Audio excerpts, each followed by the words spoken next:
mondo farmers oyude kuro. Mano osekonyo kabisa. Makanyo to aunga mkono nikech kirango cost of production chieng cha nyaka sani odok chien. It's cost of production ma kata puro duma per acre by that time was around 75 to 80,000 shillings per acre. To japur manyanza dakonwang kata watching 10 bags to tiyo ga 80,000. Koro sani oduoko gini piny cost of production to 55,000 shillings per acre. Koro kodhi bende ne beche tek. No chopo kuma kodhi ba kila ariyo maybe up to 1,000. Sana anwang ko wuoyo gi jo maloso kodhi at least giduogo chien to 600, 400, 700. Koro wach kodhi ni ban wango ko onini emphasize kabisa. Enanan kothe mang'eny osebiro Kenya ka. Anya wacho ngaji ni oduma muneno uchamo kata unyiewo olosi gi mopogore. Wan ga hybrid, wan ga land race man wapidho chon chamando to wakulima mango. Then wan gi GMO. Koro nyakinen kodhi man mipidho manyalo miyo ohala mang'eny. Then awacho ni population be kipidho kodhi. Kako oduma eka achiel oripo bed karibu 26,000. Population mare nyaka bed at least 26,000 crops per acre. Watimo mano Nyanza, Nyanza nwango ka crop population mwapidho en very low. Kecho kwati machinery. Nwaka jo Rift Valley ka kata jo matiyo Kitale tiyo gu planta mechanized agriculture. To wanto wapure gi lwetwa. Spacing raj. What the biro kanyo John mondo wangini now when we are doing adwa biri inputs kapo doga we inputs. Yes. Kore nwango no atiyo the right inputs but with a smaller population ma the crop. Koro podo kwa nwangino. Koro nyaka waranka ka wapewa nyalo tiego jowa mondo kata ka gitiyo gi inputs gi to ginwang the right population ma the crop. Thank you very much. Ero kamana ya John. Wendo na mabende osedonje studio ka kendo wadhi Twak kode chiel ka chiel adwani mondo miar wake kendo en bende omewa pache an ka kod jalonye weche mag uchumi FCPA Bernard Osiero machiegni ahinya kuom chopo kendo amora ahinya ka yudo thuolo mar biro ka Bernard. Thuolo ni nwago mbaka wasechaka mbaka wang'iyo ni to Vision 2030 nikech mane mise ma jo Kenya nyalo neno ene mos ochalo kendo ene raten mag kiti adek mateno sufuria mokete wikendo. Koro piny Kenya dwa chwako koro chiemo ni mondo chiegi mondo ji ochame. Manyiso now piny Kenya koro dwa dhi Vision 2060 kuom ranyisi gi mise ma osekete gi. Ka thuolo mar moso nyikwara moga jwang lony mari kasto wang'iyo ni to weche mag ahinya uchumi mar purka. Chumi mara agriculture ka chalo na regesa. Okay. Ero kamando ahinya wana mbati agomos kum leo nende pota gishughuli moko matin ndo maka to kaka nye igwela chato ni nyaka achopi. Ero kamano. Mondo watwage wach mar vision ni. Yes, 2030 kwa sari koro rango 2060. Yes. Kako go kako ge 2030 vision 2030 mako sari koro no wacho ni 2030 nyiso ni odongi nyaka odhi nyaka higa mar 2030. Yes. Makoro sano do igni matin to gineno rumo emiyo koro ntie paro ma mondo jong'ene beyond 2030 no ango mondo beno ng'iyo kaka piny. Yes. Kwa ng'iyo vision 2030 ne en gi pillars adek. Onyo wacho ni the main pillars mane nitie economic pillar, ai nitie mane wacho ni social pillar, ai kod political pillar. Political and social pillar. Koro mago ne gin three major pillars mane wang'iyo. Koro ka nyalo ng'iyo in brief. Yes. And ni koro ka economic pillar wasebedo gi challenges, but of course there's some progress. Nikech king'iyo economic pillar nwang'iyo areas kaka iwacho nitie manufacturing, nitie agriculture no was a key component, tourism, trade, the associated sectors ma drive the economy. So keneka area manya wacho ni papokoti mabera ahinya en area mar manufacturing. Okay? Yeah. Of course in agriculture idoka jowete na discuss issue mar agriculture. Agriculture serikal osetemo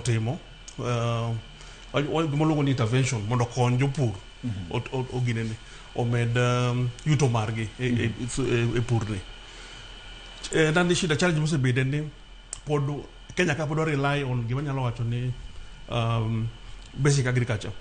The value addition poko time kiwango madwarre kajen manono beno drive manufacturing makoro no bene kwa wuok agriculture to yuto mu agriculture ni drive no manufacturing. Yes. Koro kingi uchumi totality to ido ne gine maro di malo yuto mar pinyo di malo molo ni GDP to koro ka manufacturing bodo bedo some challenges, especially ko ni cost mar electricity mastima for instance manyaka osejo story ma jomoko jo keto mondo moko sebedo kadar kata Kenya ka giywago nengo mar stima for instance koro gere pinje moko gi to kod tax regime bende osebedo very stable.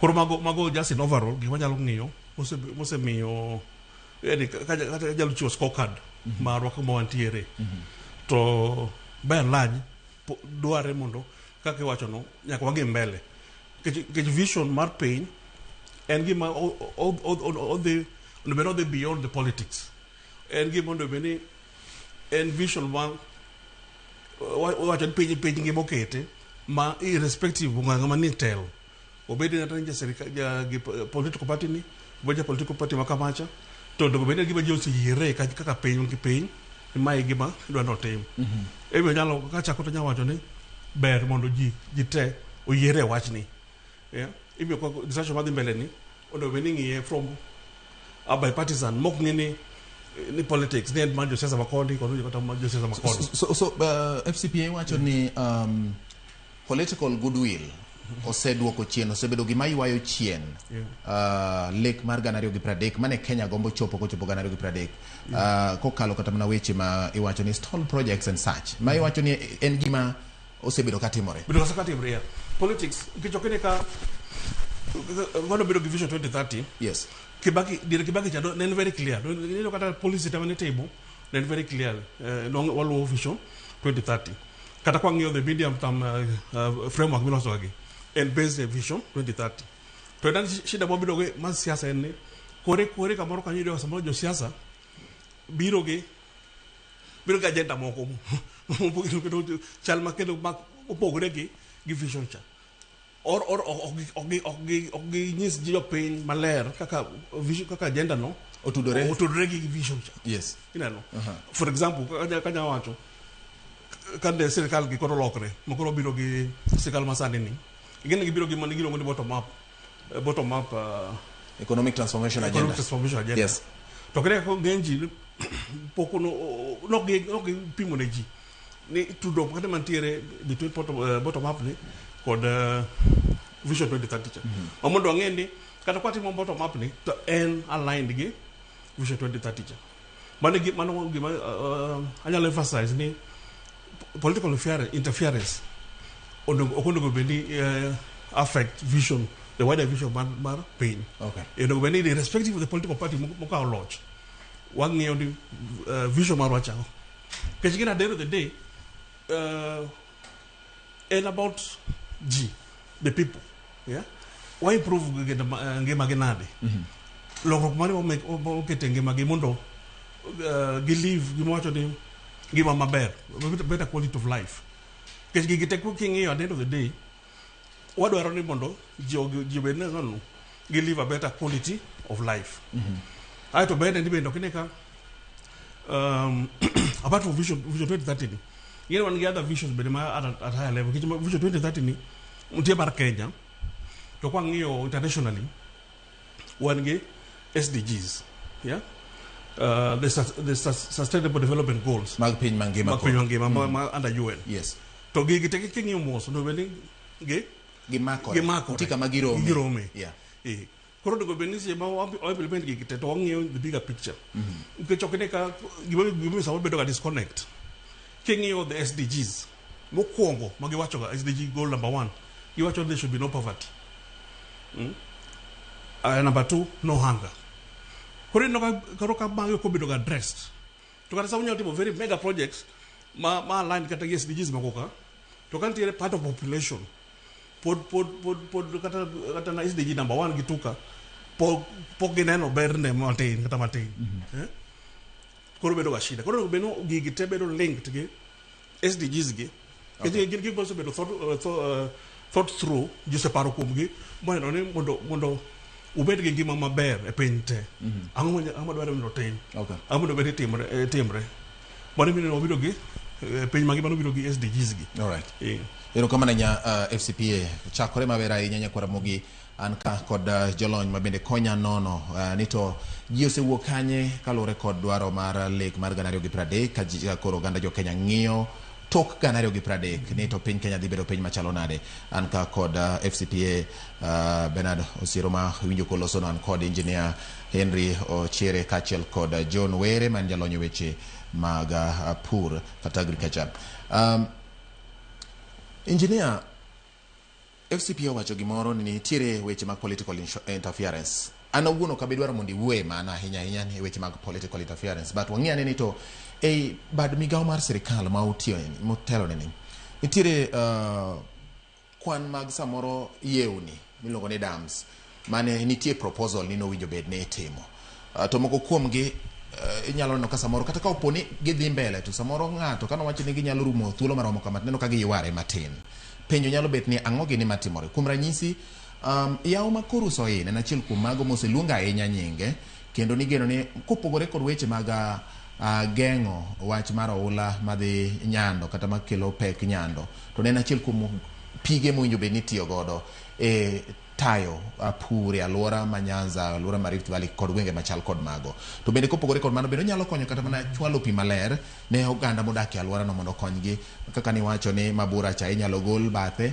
to ringo konyo jomodak kanyo machiegni to moko bende ting'o sama pi ng'eny intiga ki obedo control ang'o manyalo bet ni miyo samoro chenro makamagi ok timre kendo ma miyo kata moko kuom jogo manyalo chwalo propaganda biro wacho ni ing'eyo bad migawo mar National Irrigation Authority ok tim makare nikech nitiere achiel ariyo adek ma pod okwamo samoro nomigi pesa to gitiyogo maber gik machalo kamagi ere kaka Kenya dwa wuok ka mondo chenro moketi ka gin yewni 10 kuom ranyisi 10 dams moko ni dwa kuny e komenda achiel tido ka otimgi kamano mondo dongruogni obed mar adieri kendo manenore mar chiemo migeto mondo miye obedie Kenya ni mamoko bende tere penje maoko obedo gima adieri kendo gima nenore.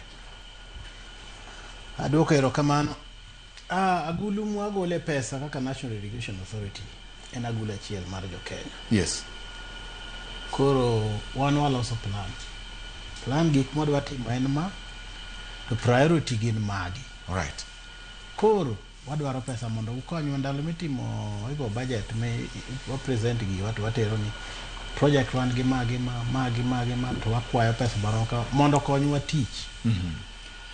To inyalo duokwa ni pesa mantie to en pesa marom kama ametimo planning kokono ni pesa marom kama losuru budget mondo donj gi pesa mantie ni right wan bende wakete kaka pesa nitie to pesa momiwa for any project wakete for that project ma kanitie project moko tieko ni pesa onge mano pesa moko wayudo to pesa moyudo te waketo for the intended purpose. All right.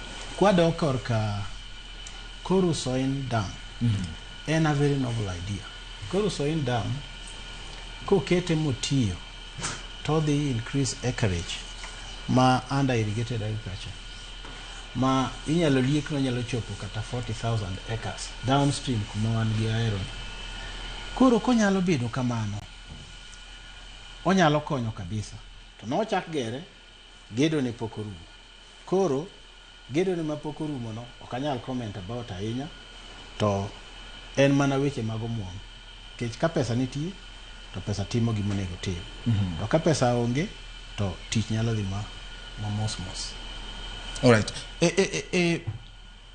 Courage gi mo wacho mag piny Kenya wawuoyo ahinya e weche mag pur mag oduma pur mag ochele gi sani wenge mathoth e piny Kenya rely on rain fed agriculture kata ka koth ochwe ka joneno ka polo chako ting'ore tigolo dhok ji dhi pur ji dhi sembo dhok ji dhi pur ka joma nigi tingni bende nyalo golo tingni gi mondo dhi opur nikech gigeno ni koth biro chwe to rapim mar koth samoro nyalo bedo matin kata nyalo bedo mang'eny moing low makoro cham ok tim maber, onyalo bedo matin mong'ad cham kata mong'ad puothe gi kik tim maber.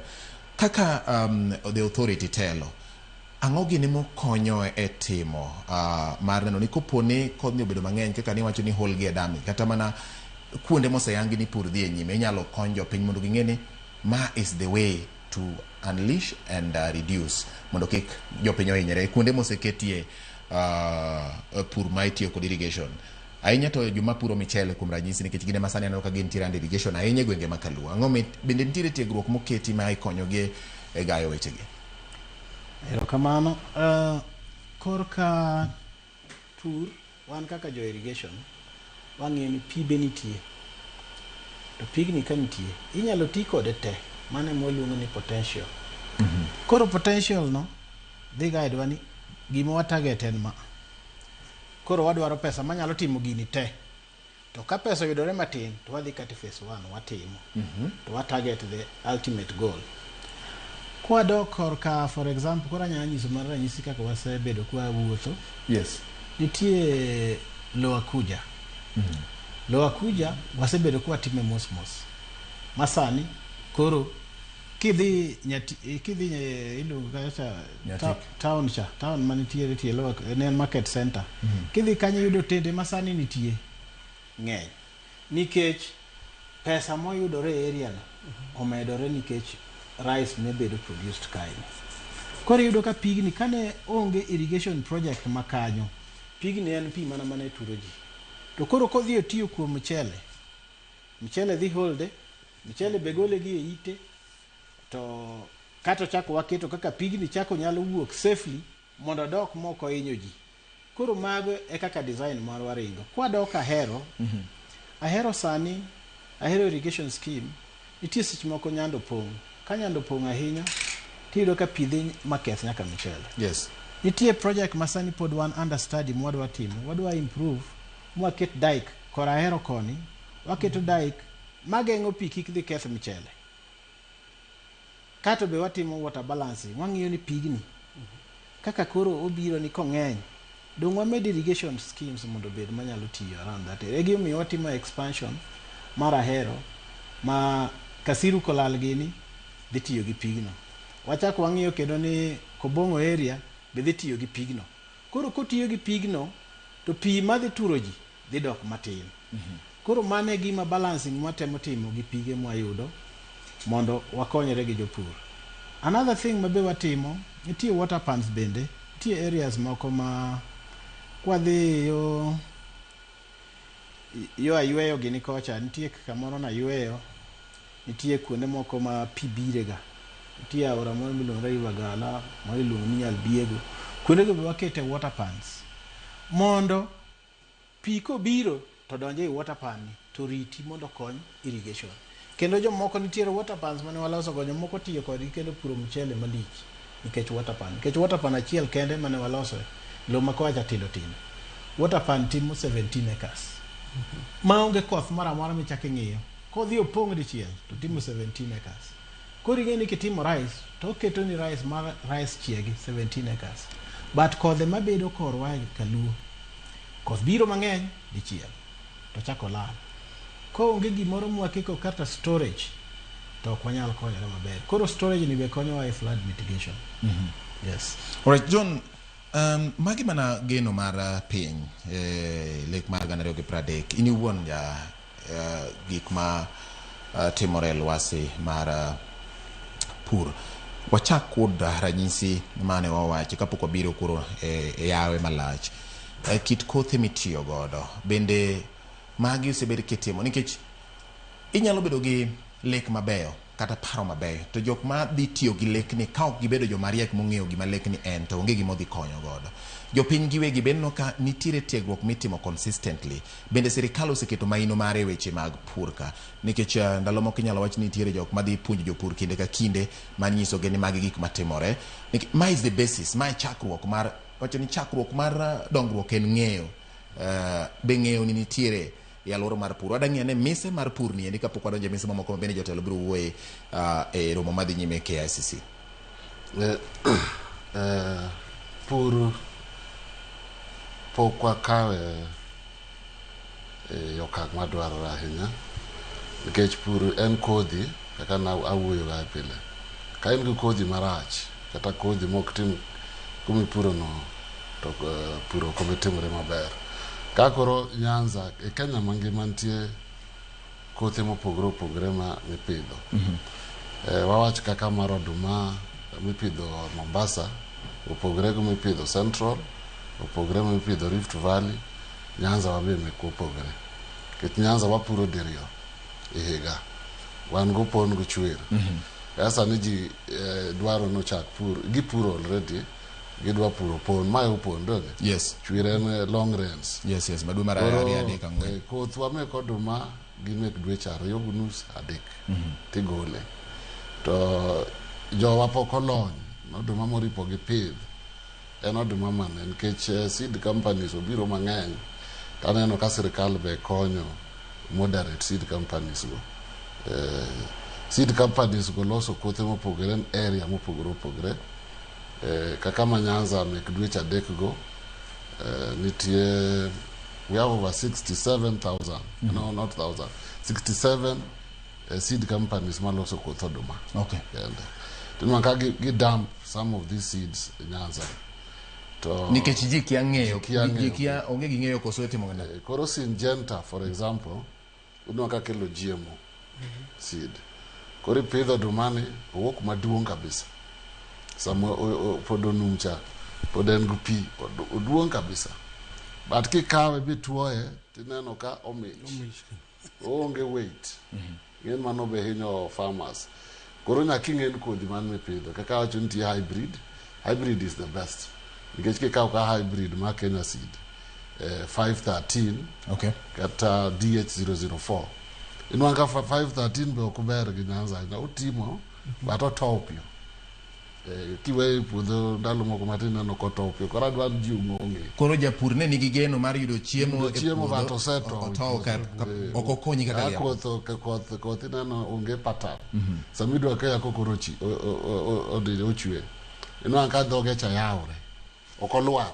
Kori rango characteristics ma kodhi mipidho. Kodhi mineno ka nena guye to okolwar. Koth kogoye to ochwecha. Mano kodhi ma ineno ka wasungu ne pidhe ni dhok. Kaka silage. Okay. But kuri neno kikele Nyanza kan mondo wacham kode kuon. En musungu ok cham kuon. Mar oduma. Oduma en madhiang. Inwang kesa men grid midwa ni muode chate no ng'ade ni dhok osiage oloso kode silage. But wan kaka koro jothurwa wan wachamo kode kuon. Koro oduma kikaw tikaw oduma mineno kosetwo to gore piny. Ite charango piny kama. Mondo koro kata ka koth ochwe kikotimano. Kikotow. Koro example en DH004 mano en the best. Mathurwa ma Nyanza okaw 2.5 months dwe mar adek igole. Okay. Koro warango kodhi mwapidho. Koro DH004 no ma Kenya seed ber. Then one called the Sidco be. Nti kothe mek Sidco. Okay. Yani longo gini wabro biro kanyo. Alright. Then nti kothe mek mago hybrid se mawuoye. Okay. Nti kothe moko mek kambe moko kaka. Okay. Sawa. Ka ukikata ka ukiwacho kamego. Koro inyalo wacho wachadhe weche momi thuolo. Nyakora mogi wabiro ng'adi machuok John kaso bro dhi KICC matin mondo winjane to weche mage madhi nyime kanyo gie sani. Jatend piny William Ruto chiwo twak mare nikech ma en lek mokono dwani odhir godo piny Kenya mbele ma bende nyiso Kenya ni mae yo mowinjo bino. Winjane kaka jatend piny loso e romo madhi nyime KICC Nairobi. An open society, a rule of law, we have a working judiciary, we have a civil society that is not constrained, and we have made ourselves a very proud nation. In fact, globally, Kenya is recognized as a democratic country. It is part of the reason why in 2023-24, I paid a visit to America, and the single most important component was the fact that we share in our celebration of freedom and democracy. we have been given indication as to where we are with the economic pillar. In fact, I think of all the pillars, the economic pillar is where we have done not very well, at around 50, I think it was 52, 53%. On the social pillar, we are at around 60. We have made progress. Today, we have significantly in our region, we've done very well in terms of paved roads. We have 20,000 kilometers of paved roads. We have a working SGR. We have an expressway. We have dual some of our roads. We've extended electricity. We now have 10,000 homes.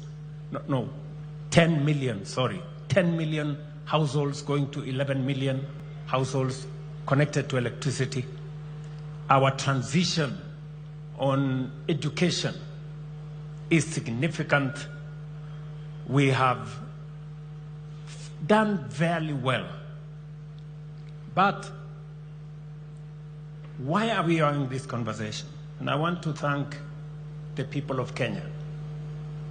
When I asked the country that it is time for us to have a national conversation about the long-term vision of our nation, we have been explained to why.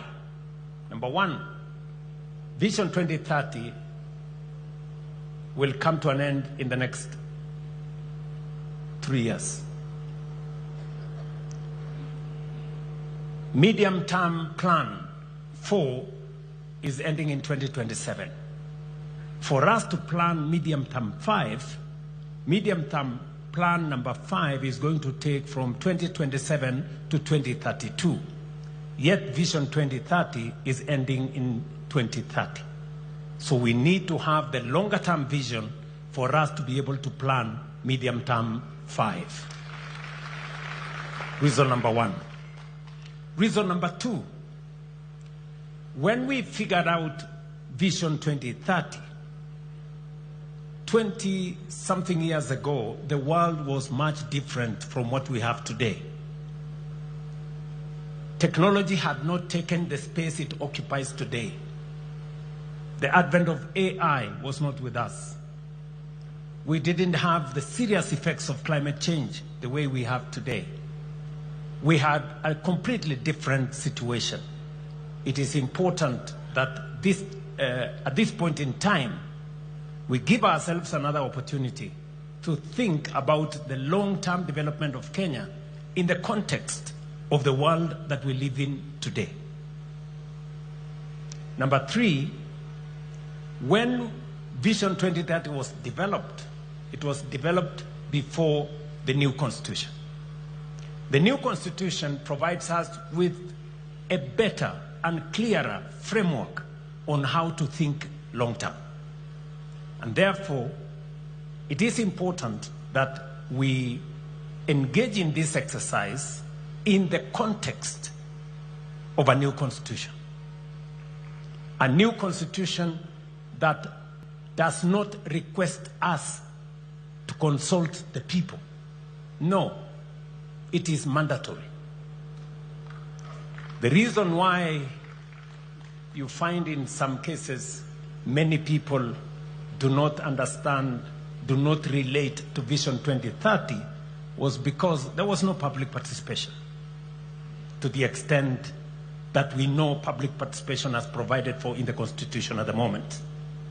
And therefore, we have an opportunity this time round, different from the opportunity that was in 2008, to formulate a long-term plan, one that is done by the people, not by government, not by bureaucrats, by the people themselves. And therefore, we need to give ourselves the opportunity, and this opportunity that we have to think about Kenya long term. We want to pick the minds of everybody. The farmers, entrepreneurs, students, technocrats, everybody. Let them tell us what kind of future that we all want to think about. And nobody should assume that any one of us has the monopoly of knowledge. This cannot be, and I make it very clear, this is not a government project. This is a people's project. So Kenyans must prepare themselves. It is a responsibility put on our shoulders collectively. And I will be speaking as a citizen as well, because I also have aspirations on what I think our country should be, beyond me being a leader today in Kenya. And number 4, just so that we contextualize this, the center of gravity, global gravity in terms of growth, is moving to Africa. Africa today is pivotal. Why? Because of 4 reasons. Number 1, we have the largest reserves of renewable energy. We have the youngest population, a population that a quarter of the world's population will be living in our continent by 2050. Number 3, we have the largest market that is emerging. Number 4, we have the largest reserves of uncultivated arable land for food security going into the future.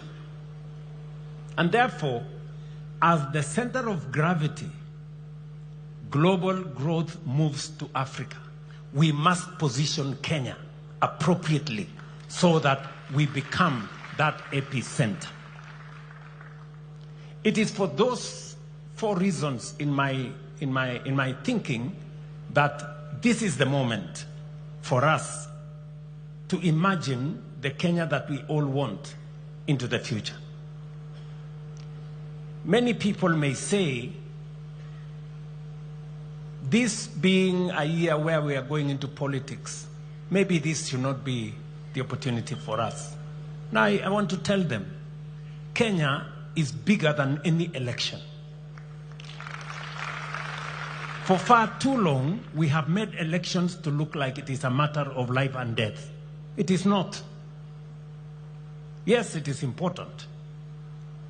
And the reason why we have not achieved some of our targets is because we have made our plans not with the foresight of the future, not thinking about the next generation, but simply thinking about the next election. And that is how we haven't met some of our targets. And I speak from a position of knowledge, and I speak from a position of experience. It's not always that you become a president of a country. I have the privilege to be the president today. And I want to speak from that experience, that the pressure that always you have, even when you know as a leader this is the right thing to do, you are told always, this will affect your next election, don't do it. This will affect your next election, don't do it. Many are telling me, oh, you know, why don't you concentrate on the next election? Leave this thing, it can be done some other time. I'm telling them, the next election will come and go. Kenya must think beyond the next election. Kenya must think for the next generation. And I want to ask all of us here to think beyond any election cycle or any administration. We must think about the next generation. Let me conclude. I hope I'm not taking too much time. Let me say the following. I have listened to the presenters. I've listened to Professor Anyang' Nyong'o. I've listened to Adrian, the good young man who is 7 years old. I have also listened to Professor Hino. And as we have this conversation, I have picked 4 things. Number 1, Professor Hino has said, for those countries that have succeeded, and he's given us examples of Singapore, Malaysia, he's told us about Vietnam, and all the other countries. What was central to their quantum leap was the people. Not the oil, not the gold or resources, it was the people. And we are lucky as the people of Kenya because we have the people, and they are very hard working. So we have what it takes to lift this country to the next level. Number 2, he has told us to pay attention to inequality. A very serious challenge in our nation is inequality. We have too many people who still sleep hungry. We have too many people who are jobless. We have too many people who don't have income. We cannot progress as a nation when we cannot take care of the vulnerable. So Professor Hino has told us 20% of the bottom poor account for only 5% of income, while 20% of the rich people, of those of us in the higher category, control 50% of income. So 20% bottom, 5% of income, 20% top, 50% of income, meaning 10 times what the bottom has. We have to pay attention. We have to pay attention. How we lift those low-income people, how they access, how their children go to school, how their medical bills are paid, how they access employment opportunities, and how we create equality. Number 3, he has told us our opportunity is in raising small, medium, micro enterprises. We have an opportunity there.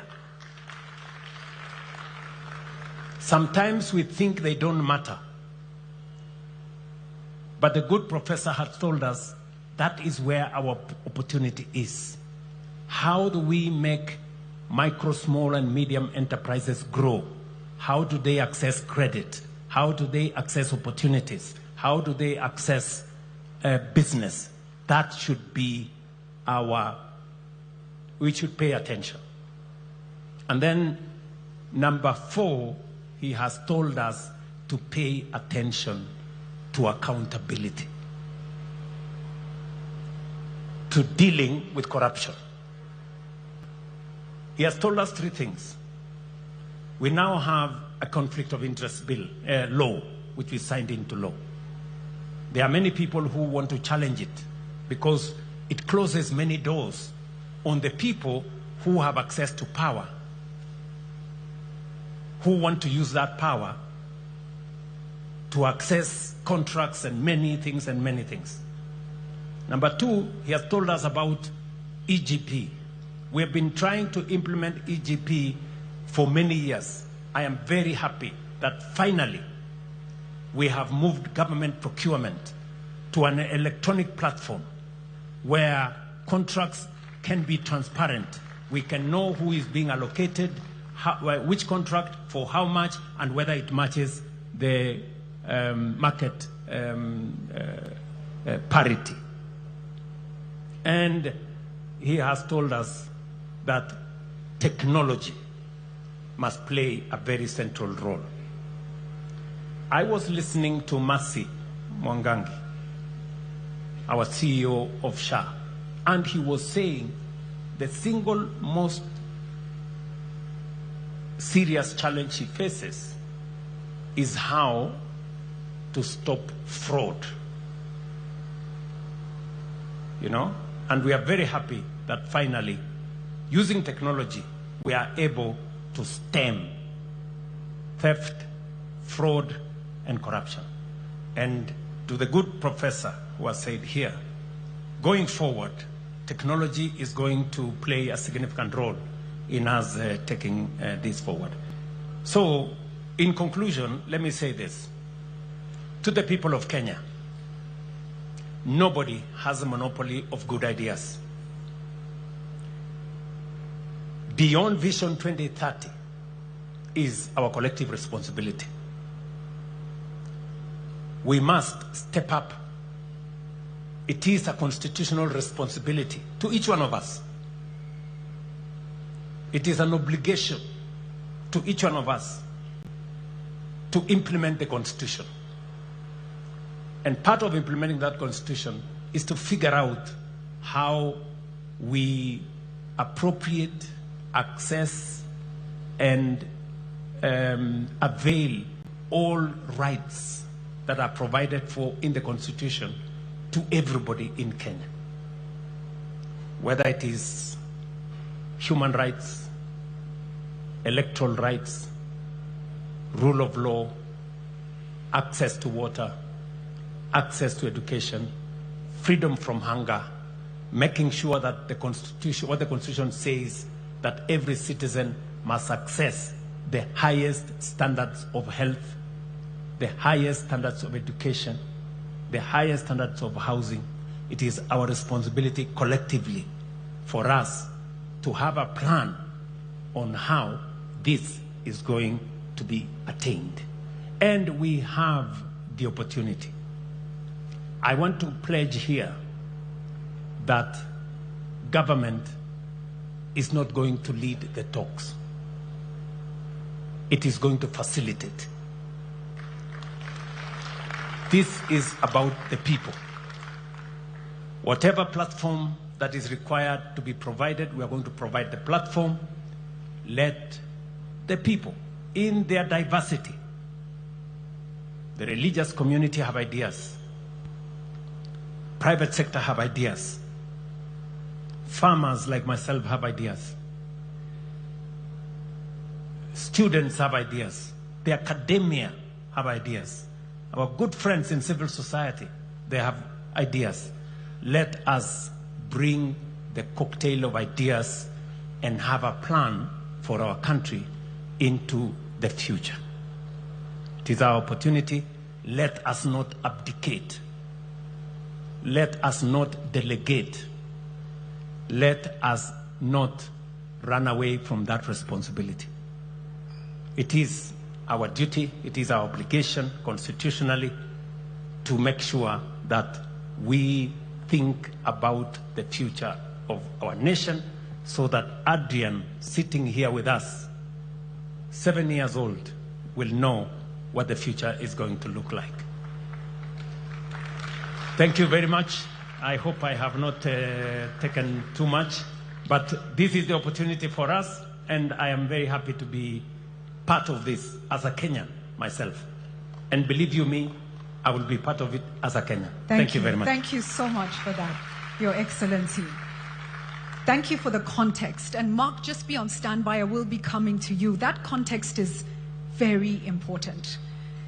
We've heard that the center of gravity for Nekoromogi mano kanyo twak mar jatend piny Kenya William Ruto ewi okenge ma sirikal medo keto marano ni chenro ma ochaki ni ochopo kare. Jatend piny William Ruto okone adieri manitie en piny Kenya kunyo bed ni rito kendo. Ja Kenya kunyo bed ni rito nikech onge ng'at machielo mabiro wuok kamoro mar chopo lekni. Owacho ne en ting' mar ja Kenya duto mar ng'iyo ni to toki gangana 230 dhi chalo nade. Kaka sirikal osingo ni gidhi chiwo sir madwarore e okenge mopogore opogore. Jatend piny omulo weche ma okone Gima waneno ka Kenya pok otimo maber ahinya en wach mar mise mar weche mag dongruok miluongo ni economic pillar mochiwo ranyisi nitiere kind 52% ga 53%. Kowacho ni mamoko machalo kaka chal mar ngima oganda to seketi 60% miluongo ni social pillar. Jatend piny bende okoni weche mowinjo bed ni ing'iyo ahinya en ni piny Kenya pod nitiere kod puothe malach ma pod ok oketie weche mag pur mowinjo bed ni ikete maino mondo ne piny Kenya chopo dwaro mar economic pillar kata pillar mise mar weche mag dongruok mar pincha. Jatend piny oloso weche moko abiro go e mbaka gi wenda man go studio Kenya kora mugi kaka wamero dhi mbele gi kinde ni we wakawane yweyo moro madundo aru kai bang' thuolo machuok kende mondo wang'e weche ma jatend piny owacho kaluwore kod lek manitiere Vision 2030 kata lek mar 2030 kaachiel kod lek mar tok 2030 gi jotelo man godo e studio Kenya kora mugi anka kod engineer Henry Ochere ma en jalop director kendo bende jalo masumo pare weche mag Medusa duol kata telo mochung'ne weche mag kuyo pie puothe miluongo ni National Irrigation Authority an kod FCPA Bernard Osiero ma en jalonye weche mag uchumi kaachiel kod John Were ma en japuonj kendo bende en jalonye weche mag pur. Wabro bedo kod wadhi kod nyime gi twak kasani endi twak kaw yweyo wadugo bang' thuolo machuok. Ma en wacha e Ramogi TV.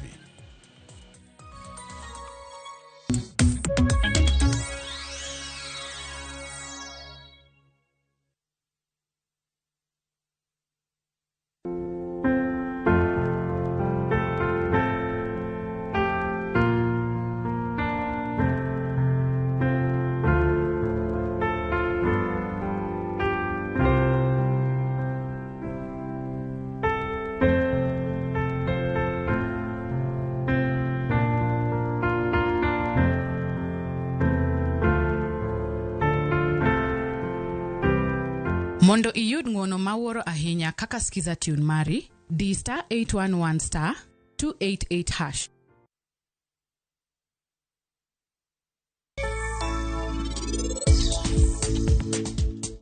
Yawa, nyitini makane simbi. Maxim mapiyo piyo. Ikiwachne laktar gimora mora. Koro, an gima natemo wacho kae laktar, nitie kaka dwaro ni mondo inikonya. DNA test ma wanwa kelo ni mondo utimnwa. Bende nitie yo moro ma ini nyalo lokona godo matin. In ng'ano man gi hawi mang'eny e odni. Anyalo bedo ni kethonwa wan gi niti. Emomiyo gik moko ok dhinwa maber. Malaika mani e odni en ng'ano. Asayi ni kik iwach ni ng'ata gimora mora ma anawacho kodi. Abiro wacho. To kabi wacho ni anyuola ni kende. Eka mondo kik itim kama kendo, abiro wacho ni nyaka polisi. Ukilipa na Airtel Money, unapata 50% transaction fee as cash in your cashback wallet. Sini mina kushow.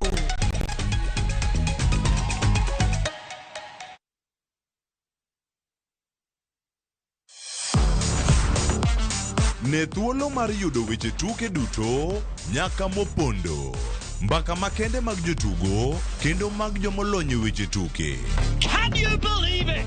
Magite yudore chenro mar pau tuke. The 4.84 kilometers. Nonro matut kod gigo matimre manyien mag tuke duto mawuok e piny mangima. Tudri kod wangeso kangeso Ramogi TV. Kochakore saa 8 odiechieng' ka wami gik motimore pau tuke.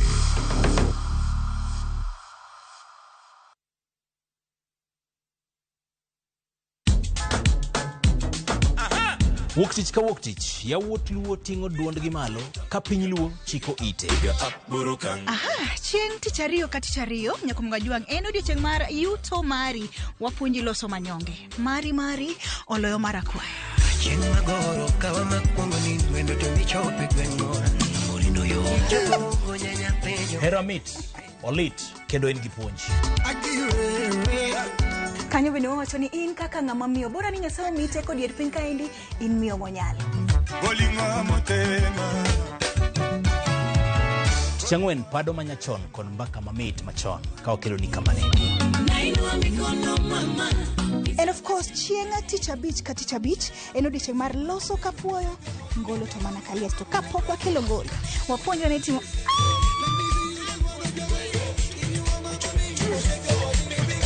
Ma en Baknan.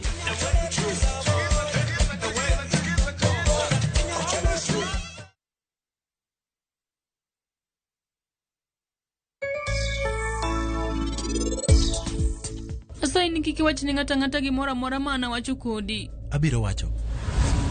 kabi wacho ne anyuola ni kende. Eka mondo kik itim kamae kendo, abiro wacho ne nyaka polisi.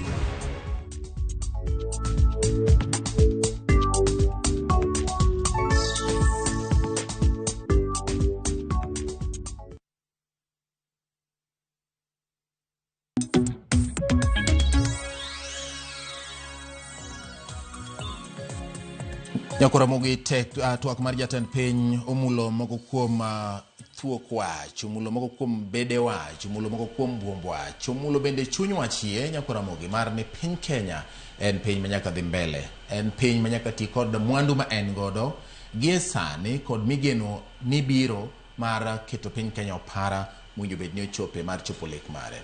Jatend piny bende owacho ni piny Kenya nyaka koro ng'i ok mana yiero to ging'eni to tieng' makiny biro bedo e lwase machalo nade. Machiegni kende twak, wadhi nyime. Achak kodi FCPA, jatend piny owuoyo. Ang'o miwinjo komako chunyi miwacho ni e kinde makoro piny Kenya wuok e Vision 2030, kakoro wang'iyo oko mar Vision 2030, tok 2030, tok 2030. Ang'o miwinjo ko jatend piny omulo miwacho ni jatend piny owacho kaka jatelo kod kaka ja Kenya manigi lek ne Kenya. Erokamano Wanambati. Twak ma jatend piny omulo gine mang'eny. Kaka giwacho ni potential ma wan go mapok otigo. Yes. Koro ma en gima nyalo medo jiwo. Mondo bedo ng'e ni kwa wacho vision ni kaka japiny en owuon ondo bedo ng'eyo ni en ang'o mwanyalo timo mondo abed ni a contribute a vision miwacho ni. A good example mawacho kanyo wach mar iluongo ni arable land mapok obedo utilized. Yes, kama pok oketi e tich. Wan gi puothe mang'eny kata ka ng'iyo pinywa kaluo pod wan gi potential no. Nitiere jotelo oloso wach irrigation. To irrigation kuom mano wuon ma assessment en ni potential mosetimo pod tin sana. Pod nitie a lot monyalo timo. Kech ineno auchegi mola te to dhi pidhi e lake. To nitiere a lot of wanyalo tap kuom resources mongo gi, natural resources gi. Mondo wamed yuto manyalo yudre e piny through kata pur miwacho ni. To kabiro loso e wach mar pur potential monyalo exploit ni. Dwaro koro wang'i gine e kiwango maduong'. Kind of farming to wang'i en large scale. Large scale wanyalo achieve nade. Kech wang'i ji matindo tino wan iluongo ni small scale farmers. To samoro atime apuro kamoro matin kama matin kama impact pod ok nen. Koro mana gik mondo bedo ng'iyo be sani ni ang'o nya timo sana ne jo thurwa kocha mondo ginene ni gibende ginyalo biro kamoro achiel especially through gino moluongo ni SACCOs gi kod cooperatives gi. Yes. Mano area ma osebedo ka korwa koni pok obedo poko tegno ahinya. Kikwa compare gi pinje moko gi King'o Central ka kata King'o Rift Valley gin gi cooperatives gi ineno chak ni kata ka gi produce chak ni to giloso cooperative to ichoko kamoro achiel to dhi kamoro achiel to kete koro wabende karwa koni wanyo bedo ng'e ni ang'o ma onyalo produce. Of course niang' nitiere several sugar cane as a cash crop, but nitiere other crops monyalo tim in a commercial way. To onyalo time ka ji oriwre loso saga lo saga go mondo obed gi impact in production.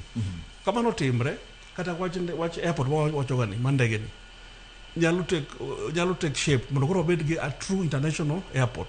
Sani ok ne wacho ni gin international airport to aonge gi gine cargo. Onge cargo biro Kisumu kacha. To kako ok binango, kako ok bin kech onge gimo biro om. To ka wan gi production gi cultural produce molos maber manyalo kata attract international markets. Ndege go biro kanyo. To obo yudo better pricing.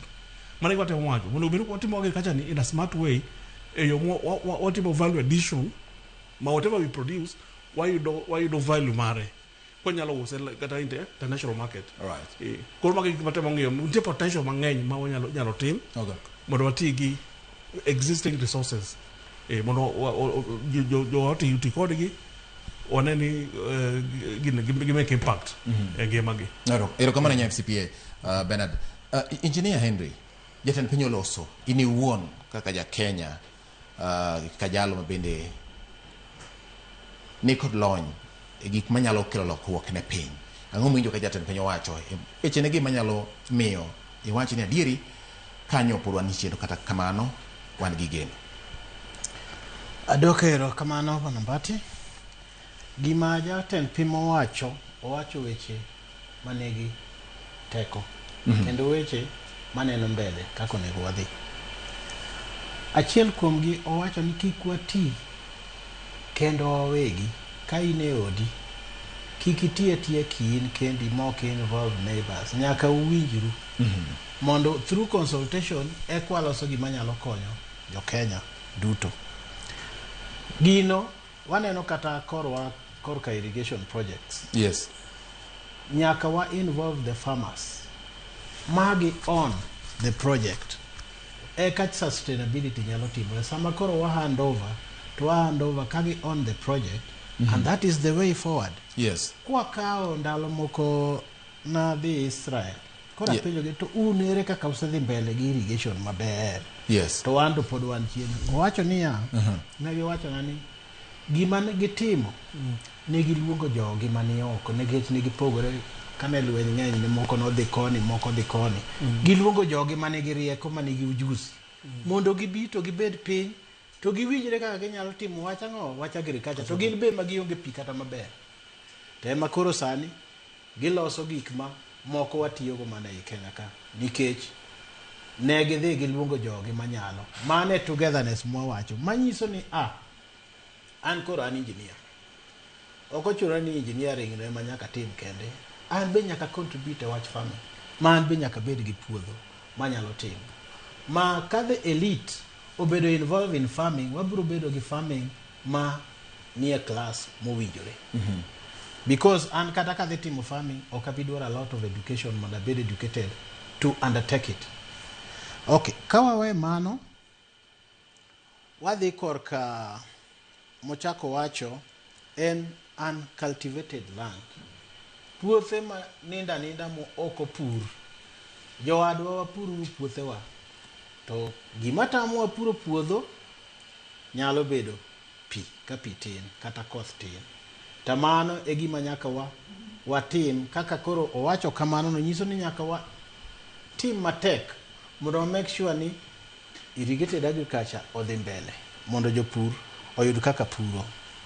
Kwa yudo kaka irrigation konyowa mane wamedo dam Mwea I'll give you an example. Yes. Ne wawuok from 11 billion economy to 16 billion economy. Lowa kuja mwachako watimo cha nigi 9 billion economy. Mano pesa ma jopur yudo. Koro onego wati uru matek mondo wa make sure ni economic pillar ni be wachoro mbele mochomo yo. Kwa chako kapod wang'iyo mano nitiere enterprises ma come up nikech irrigation madhi mbele.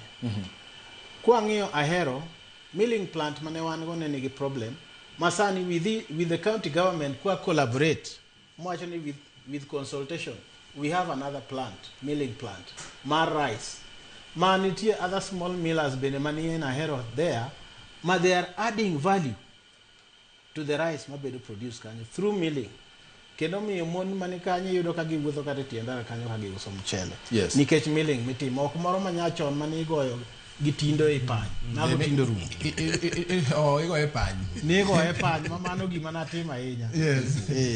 Koro aneno kwadhi mbele kawadhi kendo mbele kod technologies nikech water ni ema thagowa technology nyaka wabed gi technology makonyowa mwanyalo biro dhigo mbele maber kuom tich mar pi. Koro nitie water saving technologies mwatemo ni mondo wapuonjre mondo wadhigo mbele. Research bende temo mondo konywa. Okay. Koro achiel kuom gi nyalo bedo drip irrigation, moro nitie sprinkler drip irrigation ma piton mana nde mane tie cham kata nitie sprinkler bende en bo kawo pi matin ok moro miyalo wala pi bwal to mchele cha to koro nyaka wol pi to mchele no be kata iolo pi be nitie technology mitimo ma en iolo pi matin ting'uso iolo pi matin ting'uso mano intermittent watering and drying koro mago gik wanyalo timo kwa dhi kendo mbele en technologies goyo pi gi sitima gi diesel is very expensive. Why don't we go the solar way? Mondo kwa say invest to wanyalo tiyo gi solar for 25 years kwa timo mana maintenance kende to wayudo teko mar goyo pi koa e chieng' koro mage gik mwatemo timo that is the way forward and I think it will help us move in the right direction. Erokamano ahinya. John, in ang'o miwinjo nikech engineer obiro duogo mondo wang'eni ni wacho ka wachako ni atamalo 80 mar piny Kenya gin asal, arid and semi-arid areas. Gin kuonde ma ongoro kata kuonde motuo to moko kuom gi bende kata ka ok gituo ahinya to gin kod ranyisi mar tuo, nyiso ni ok giyud koth moromo. Ere kaka wadatimo ma mondo nikech king'iyo samoro magi gwenge ma pod owe ma ok timie purgi. Migawo mar ubiro timo ang'o mar konyo piny Kenya lekni mar keto gwengegi lopegi e pur e puothe. John, ang'o mineno ka jatend piny owacho? Jatend piny owuoyo wach agriculture maber to wacho ni nitie agriculture e Kenya 20% kata atamalo 20 en arable land to kobedo tapped te. Abiro mi example kidhi Rift Valley nitie eka 1.1 billion hectares mapok obedo tapped to pod ginyalo golo chiemo. Kibiro coast nitie 1 million hectares mapok obedo tapped to pod ginyalo golo chiemo. Kibiro central eastern region piny Ukambani gi central nitie 700,000 acres mapok obedo tapped. Koro kibiro Nyanza we pod nitie 450 hectares mapok obedo tapped. Koro owuoyo kwa tap this agricultural nini mapok watapo gi to wabro nwang'o chiemo maber. Koro mani pok obedo tapped nikech maybe ji neno no pod en bunge donge nikech jatelo wacho kacha wawere gi subsistence cropping wadhi commercial. Neno ka pod Nyanza pok wabedo tap ang'o 450,000 acres. Koro jatelo wacho waket a lot of emphasis in tapping this unproductive land ma pod nyalo produce chiemo kanya maneno ko mako chunya ahinya. Then wawere wadhi industrialization wapuro wawere gi pur moro mar lwedo cha dhok puro ang'o wadhi mechanized farming. Mechanized farming en wati gi tractors. It is cheaper in fact. Kawa pitho wapidh gi planters. Kwago yien magyo yien gu boom. Kata mana iluongo nang'o hand sprayers ka. Inwang'o ni ka wapitho sani chon ing'eni pitho tiweyo ka koth ochwe idoyo tiweyo. Sani piny olokre. Nitie tuoche madonji i crops gi. Nitie kute be machamo crops gi. Nyaka wabi gi these technologies ma kaka wanyalo control kutegi, kaka wanyalo control diseases i puothewa. Then kwa biro wawach adding value to our crops. Kikwa beda oduma mchele. Wadhi nyaka horticulture. Mana kaka wacho wanyalo pidho horticulture for export. To horticulture ok en flowers kende. Kaka orwa kucha maybe flowers ok nyal timo maber because of the attitude and everything. Wadhi fruits kaka avocado, wadhi fruits kaka maembe, they can do very well in our areas. Kwa pidho grafted mangoes, grafted avocados, kata mana passion binyalo timo maber kosa passion fruits. Magi fruits mabedo exported woko. Mondo that airport kikubeda bera ni tingo abiria. Nikidhi Kisumu airport, jong'ado mana ndege mek abiria mabiro. Cargo planes onget kacha. But area wanopod wanyalo produce a lot of horticultural products. Mondo waneno wapuonj jowa kaka add value to what? To our subsistence maize kala kadhalika. Okay. Then kata dairy can do very well in Nyanza. Kor wawere gi joma Rift Valley timo the breeds mage timo kucha. Maybe ok nyal timo Nyanza kaka Fresian. Kikele liet goyo nwango a lot of problems. Kor wan kod breeds manyalo timo maber Nyanza for the dairy. Koro kagikelo dairies kaka brown Swiss cows, gikelo Gansi, go small bodied animals, so we produce a lot of Gansi, Asha, brown Swiss. Wate mondo wawuog jowa okelgi Nyanza mondo gin multi-purpose. Gidalo miringo to gidalo michak. Mondo koro wa open these cooperatives. Nge kataki open cooperative machak. Ngato tero lita chiel, ngato tero lita rio, it will not work. Koro can we embrace wa make zebuka. Waduogi multi-purpose cows kaka mawacho nigo Asha, the Gansis, the brown Swiss. Man can produce up to 20 to 25 liters of milk per day. Gini nyalo kwagi kakikwa dhok moko ka. Gichiemo matino kichal ka Fresian kumoko mung'eyo ka. Koro technology gi wakel gi koni. Nikech gionge completely.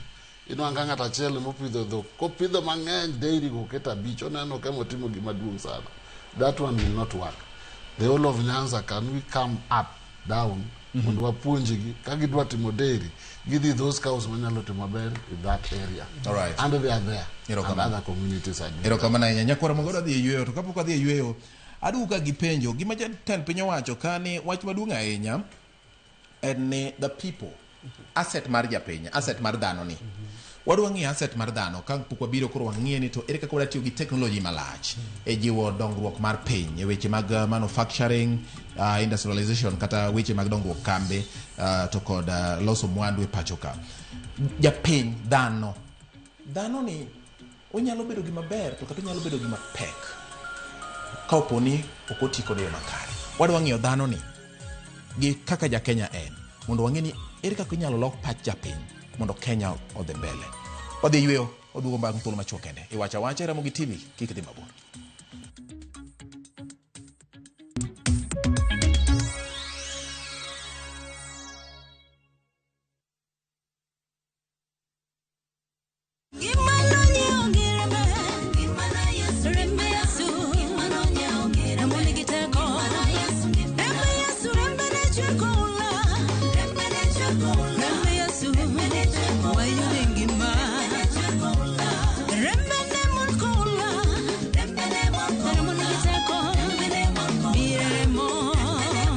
Mondo yud wenda ni kaka skiza timari dimana star aboro auchiel nono star ang'wen achiel ochiko hash. Parnia Ramogi TV en od jowende duto te.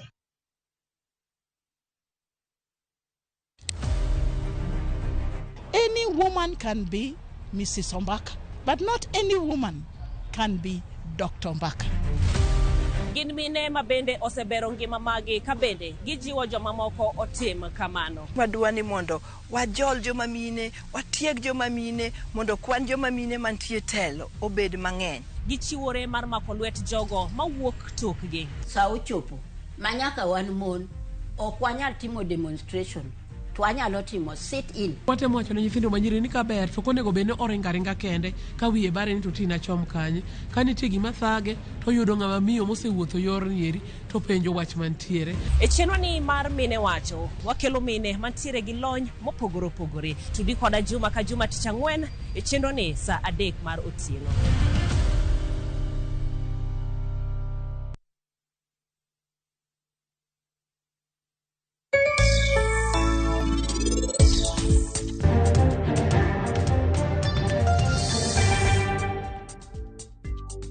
An gi breeds adek ka. An gi moro ni Fresian, an gi moro ni Asha, an gi moro ni Gansi.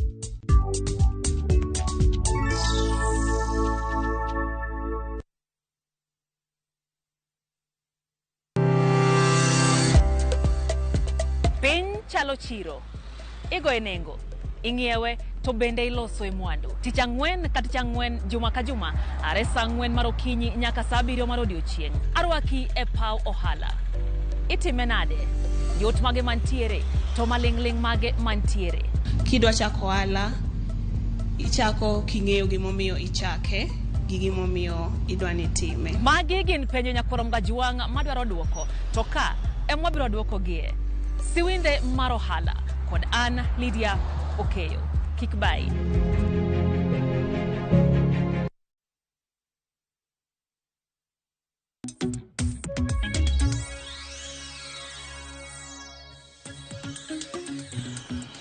Machiegni kendo nyakora mogi wadhi nyime kod twak dakika ma osekalo kae na 4 bang' sa 6 mar odiochieng' ma en odiochieng' mar 12 e dwe mar 8 2026 nyakora mogi odiochieng' ma piny Kenya ochako e twak mar lalruok e kind jopiny giwegi kaachiel kod telo ka isumruok paro ni to en yo mane ma Kenya dhi godo mbele tok 2030.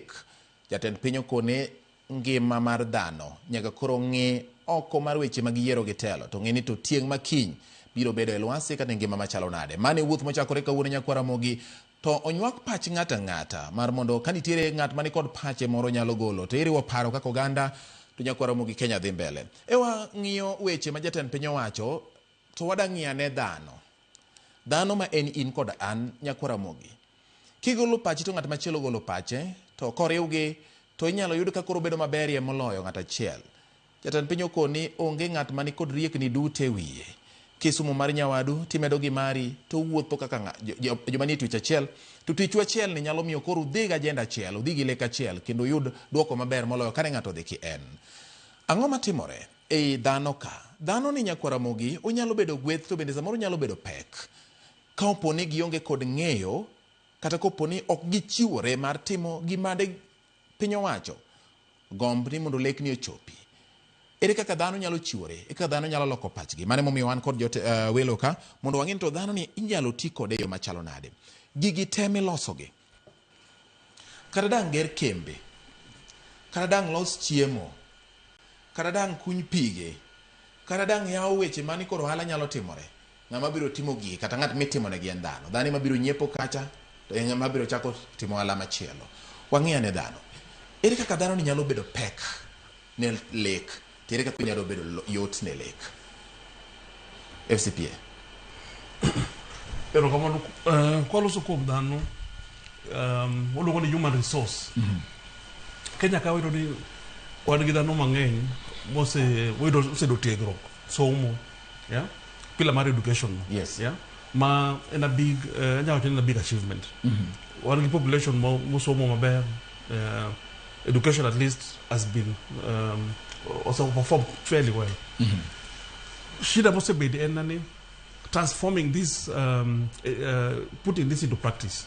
Mondo bedni yes wasetero ponyo nyithiwa gitieko university colleges or whatever level. Koro en now mondo get dhano gi mondo bed productive in the production process. Mondo bedni gi participate actively gi molongo ni national development mar uchumi ni. Mondo wabed gi GDP madhi malo. Mose bedo ka bedo gi shida matin. One of the shida maduong' mose bedo en issue mar unemployment ni. Koso tich. Kore koso tich kae ema wacho ga ni yes ondo bedo koro wapar deeply. Mondo ng'e ni yes asedhi school atieko to ok ji te modhi school moyudo formal employment, direct formal employment. Koro nego wang'e kaka wanyalo tap this resource mondo wayud jogo ma ginyalo participate go in the economy through other means, including gima temo ka wacho ni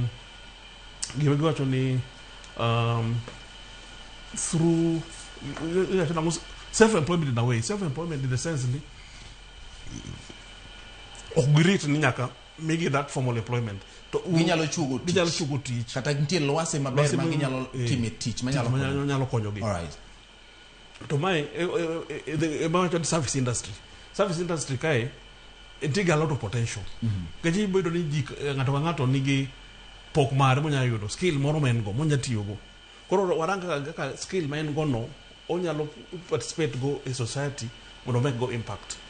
Nyalo bedo ni okay sani wan nyaka gi issue of technology inya biro ni I train in certain fields to kata okanya do teach locally ka por inyalo through the technology inyalo tarango tije moko oko ndi tije moko sani nyatimo wata through the internet ndi online jobs matin sani timo matange kata na some accounting work community sani moko to atima through online Ntiere areas mag these professional services may be offered online. Man is one area. Another one, kuro ma link gi area ma wacho ni mar agriculture production. Kuro jalo ngiyo kaka the youth jalo tiyo gi knowledge margi to participate in what smart farming or agriculture. Mondo loss in a way that we understand ni kata gi technology magi so much. Ngeti a lot of technology itiyo go drones angono ge. Maka nyanya bedo deployed in agriculture kai. Koro gi fill gap no. Mantiere ke nyanya doni ka sani for instance nyanya doni jobo prom cheleka. At that time, there was a place like around Aero. Sometimes you don't hear cello check. There's a big challenge with birds and things like that. So you don't need there could be some technologies that can be devised. Through using some of the drones and whatever, team go to control such kind of things. So you don't even get knowledge among the youth. Ma ginya no bedo tapped. Ginya bedo encouraged to gina kage be gidonjo mondo gi konye e tijegi. Aito jo moko be makoro timo the co production gi. Nyalo ngiyo ni an puodho marom kama. To gibada timo uno make impact nyaka wariwre. Wabiro kamoro achiel. Gimoro luongo ni form saga ka cooperatives. Mondo gitim gimoro mabedo gi impact. Gitim gimoro luongo ni value addition. Kachise magitim gi something with impact, you create that value chain. Kako wacho really say ka dairy chak production ma chak. The demand is there. Until local demand, I don't hear external demand. Kajo ko video jo mo biro ma bende wacho goro gi bedo gi dok manyalo produce milk no. I to ngiyo ni the next gibiro kamera chia to ngiyo ni kagi choko chagi ni kamora chiel gitero the next level processing magoro chagi ni kilose to work bedo processed to supply the local demand then surplus ni timangono the external demand other areas or even bedo exported mano that's the way onyalo increase go earnings what if activities ma at the end of the day the earning and ngeny moingo just a normal effort. All right. What I'm watching, through people, kiko struggle ni tio matek. Tio matek is not enough. Aja tio smart. Waraka ninjo wagija tio na smart. Mondo gi bed ni gi produce ni gi value mamalo. Right. Ngana jalo tio matek ndi. To ni ngata chiele mo tio matek. Ipuro the whole day to gini yol. Visit yol to kubiru production mabu ko ngonge. But who to drink about uchokere kabora chiel kunyalo kelo tinga gene ibiro bro chiga chiel timangono pitho then ubedo gi time to timo other things to temo in a way value mabibuok at the end of the day it's high value mane matemo wacho right kwa timo mano consistently to wadi bedo gi gibilo ngono high income high income people ero kama nya FCPA Bernard engineer penjo wach mar dhano ilieko mana matin ginango gini ma samoro yudo e tich mar chopo vision kata chopo lek mar piny mar dongo piny miwacho ni ka to de dhano nyalo bedo ng'ama winjo wach kata makawo paro ming'adogi de koro wasewuok okang' ma wantiere sani ma ji odhi okang' machielo de Kenya osewuok okang' ma nitiere sani ma Kenya odhi okang' machielo ang'o gini minyalo wacho kuom dhano ka nikech en achiel kuom gigo ma jatend piny owacho ni en pok maduong' ahinya ma Nyasaye omiyo piny Kenya. Aduoko erokamano dhano noa kuom Adam. Adam kano osebiro to miye jakony mondo konye nikech ne Nyasaye oneno na Adam gini wao kono nyal kende. To dhano nomi puodho. Dhano be nomi puodho. Yes. Koro gini ne ochakore mane muma puodho nitie Adam nitie ochako miye jakony manyiso ni ji onego bed ni tiyo together. Kitiyo ng'ato achiel ok inyal. Kiwinjo ka ng'ato project biro kata ng'ato dwa chako timo gimoro gimagoyo wiye to an wang' danyala an ng'ane ni sego wiye osegore tup. Mar ariyo chiro wang' na yude kata wang' na pur to jokuoge betine ng'eny gweng' ka biro kwalo giga gi biro tieko to pibo kane kan tie ka moromo to jok ma dhi tiyo na ta dhi yudo kure to king'iyo bathi kacha cha tiyudo ka ng'ato to en to dhi adhiya mbele en odhi adhiya mbele gi pur neno kendo timo mana irrigation kata kotiyo gi koth to bo tiyo gi koth to in pod ibiro wuoyo awuoya kama nyaka chieng' chop thoni nyaka walok pachwa. Aneno ka jodalawa sani loko pachgi kendo gidonje pur gipuro e yo makare.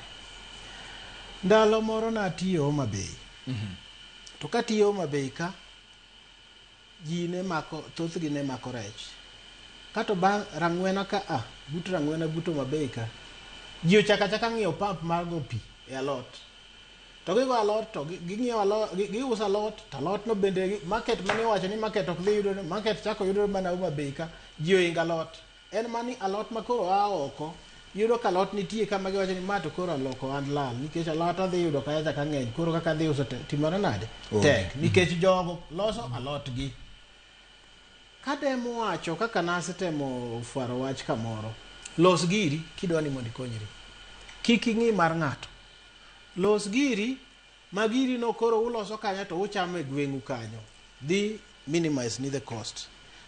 Wach mara ariyo matemo wacho waeroga wach mar pingo kipingo wach isiko ni in pinga ni to gini gino ok nyal timore watem winjo moloyo pingo to mano biro miyo wabedo gi development.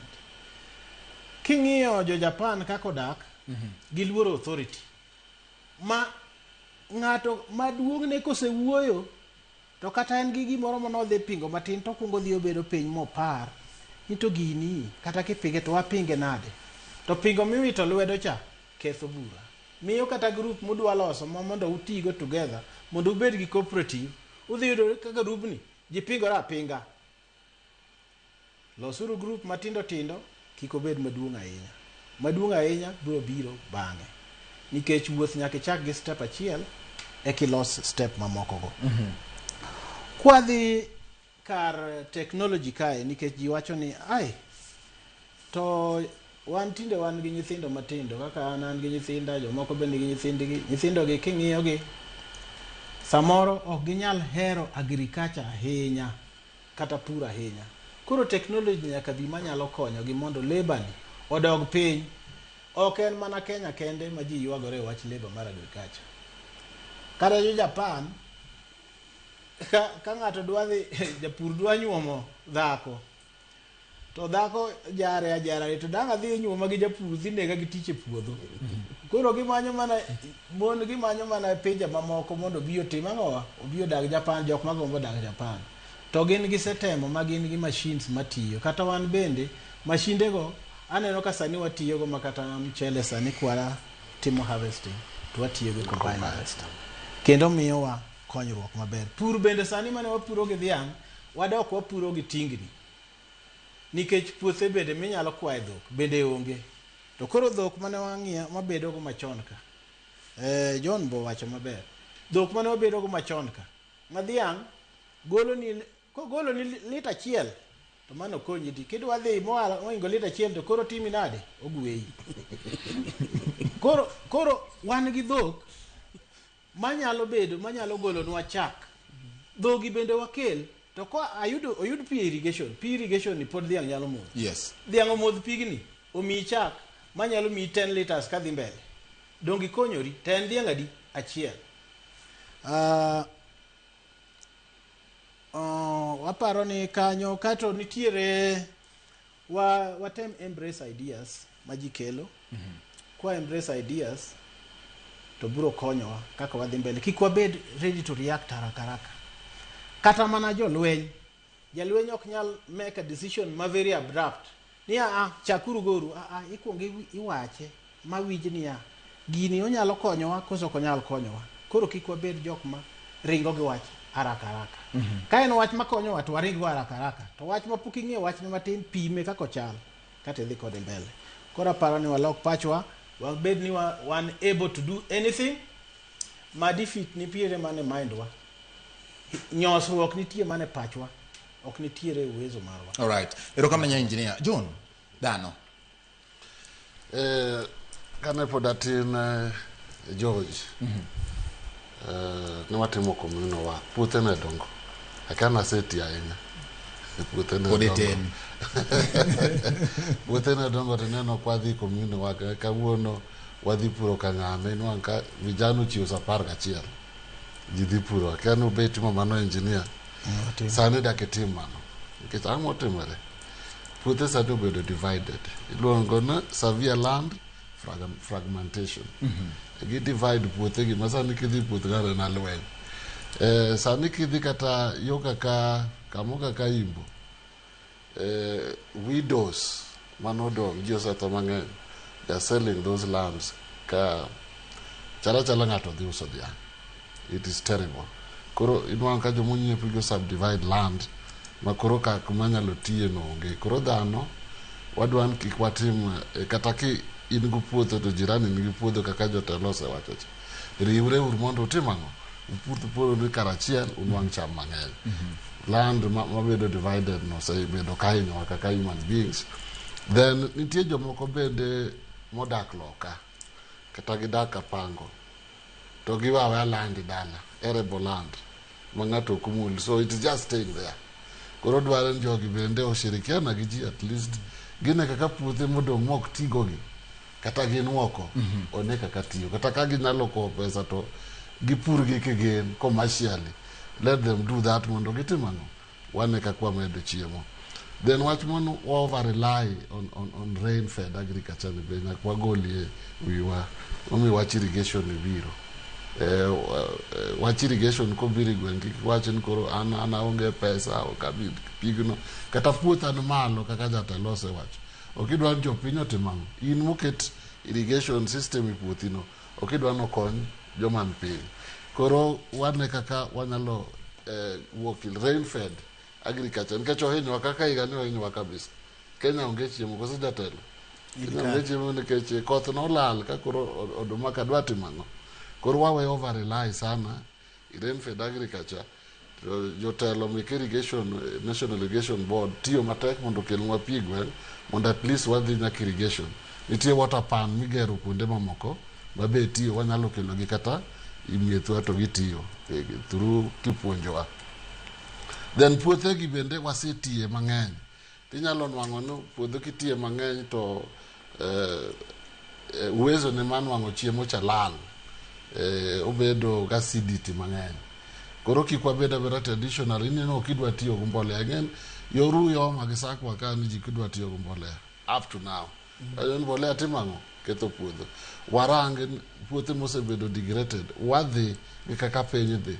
Kentiyo gen PK piny golo no kama president no segolo subsidy no from 6,000 to 2,500 wadhi mano warang soil acidity marwa nitie technology sani kwa jotelo osewacho ni kata ko kipur to jomoko somo puro osomo wach technology ni ginyalo wacho ni soil ni olak gini tineno kaka itime.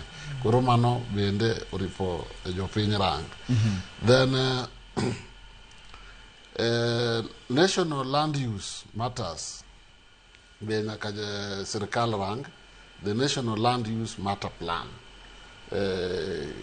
Kigibe jopiny kikibeda sirkal kikibeda ne jopiny manyaka bed ga idea mabiro rango plan kaka nyalo tiyo go puothe. I think ni sirkal bende oripo gol jomoko dhi opuonji jopiny kaka ginyalo tiyo gi their land to nwang'o chiemo. Then these are sal areas ma onge chiemo gi be the National Irrigation Board orang kaka nyalo loso these are sal areas mondo otim irrigation mondo nwang' chiemo. Again kuonde ma pok opurgo they are very fertile nikech soil margi pok obedo disturbed.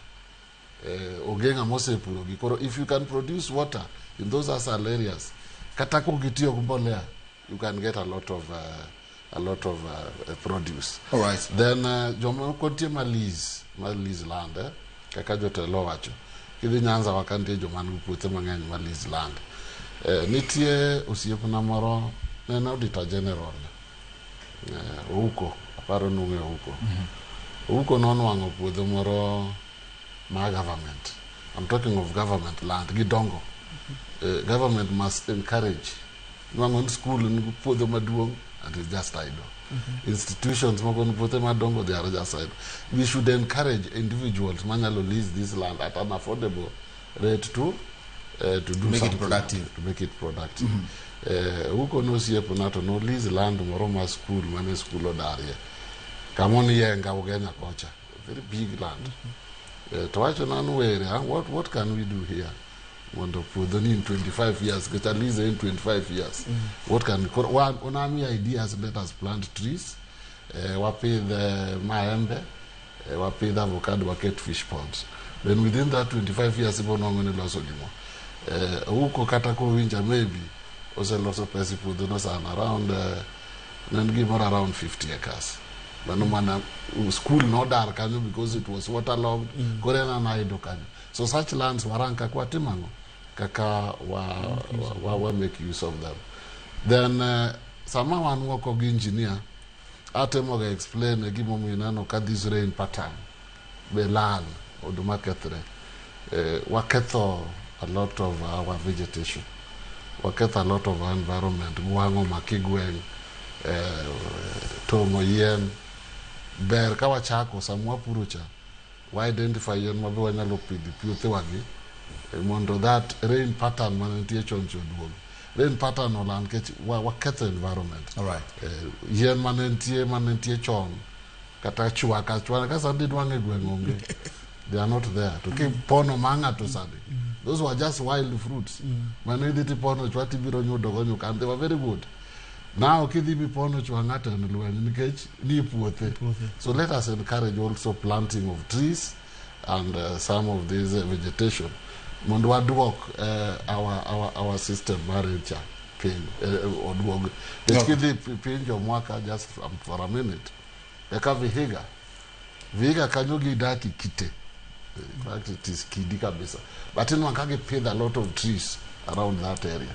Nano koth kalo diki boss wakade Vihiga, but all land your ruonyaza konke. We don't have anything to attract it to come this side. So you get attractor.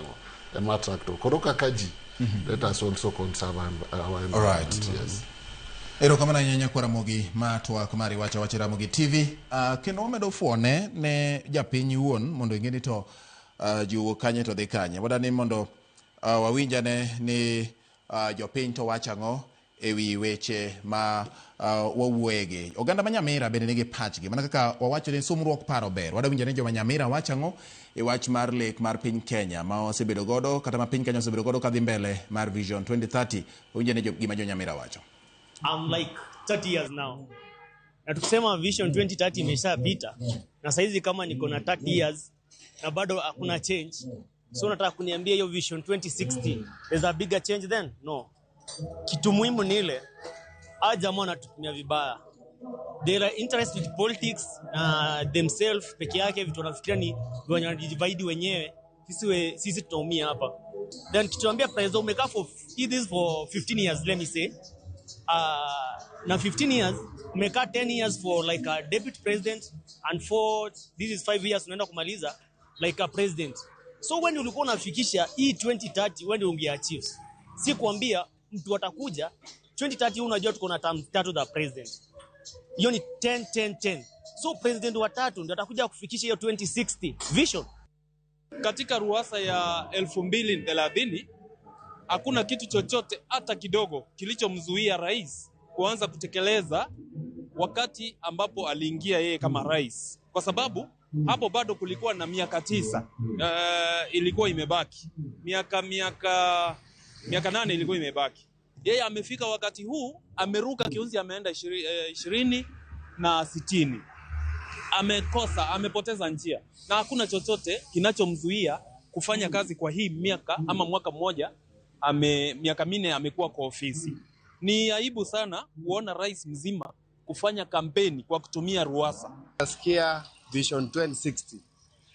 Ningeomba rais William Ruto atekeleze yale mambo ambayo alisema aliahidi wa Kenya kwa ile manifesto yake before ashinde urais.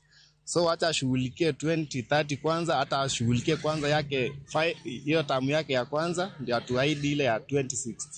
Rugwaza ya mwaka 2030 ilikuwa safi sana kwa sababu tulitarajia vile walisema tuwe na barabara ambazo zinapitika vizuri, barabara za lami ikiwezekana kila sehemu, tuwe na stima kila sehemu, tuwe na maji safi kwa kila boma, na tuwe na masomo ya bure na ya lazima kwa kila mtoto wa Kenya.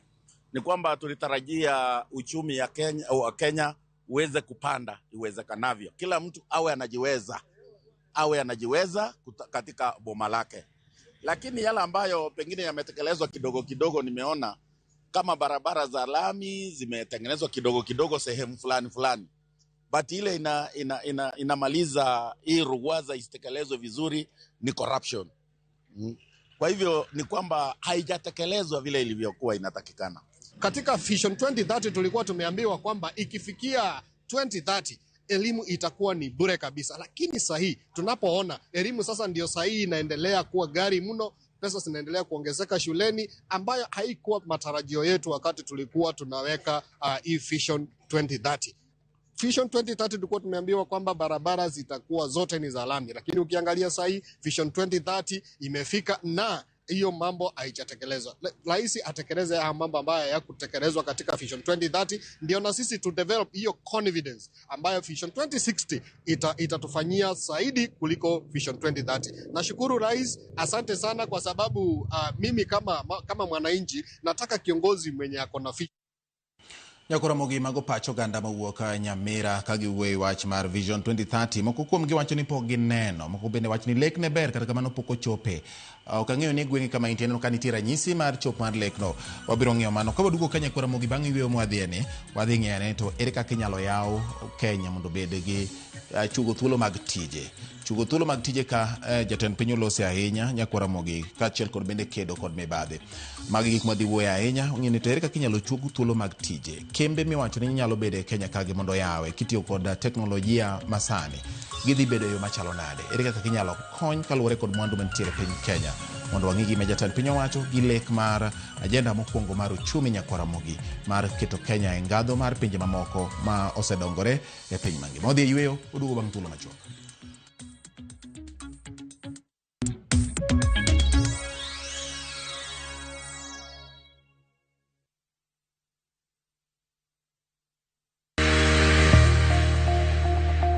Ng'ato ka ng'ato nigi gima ber mohero. En mich. Gima wadhi gi art. Onge ng'at mabobiro to yudi kuma intiere to kawi gi kanya. En tije madhi mi ng'eri. Mae en chenro ma ji nigi nyalo mar timo gik moko e yore mopogore opogore. An ma design tani ma arango quality mar gino kapok owuok. Moro ka moro kuom gik matimore e ngima ng'ato en gima duong'. Tije lwedogi nigi pesa sana, kikutegemea tije andika. Nikech duong' ok en gima iwacho gi duol maduong' seche moko, to en gima itimo gi lwedo. Mipok nino teko. Time seche te. Pok opogore. Tich Ang'wen, saa 2 okinyi.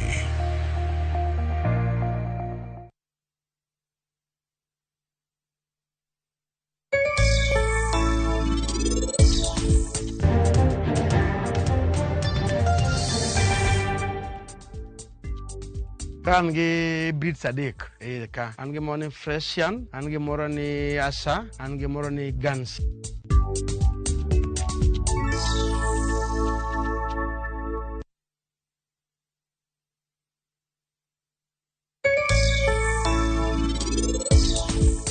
Dhoge na gichiemo diriyo kende.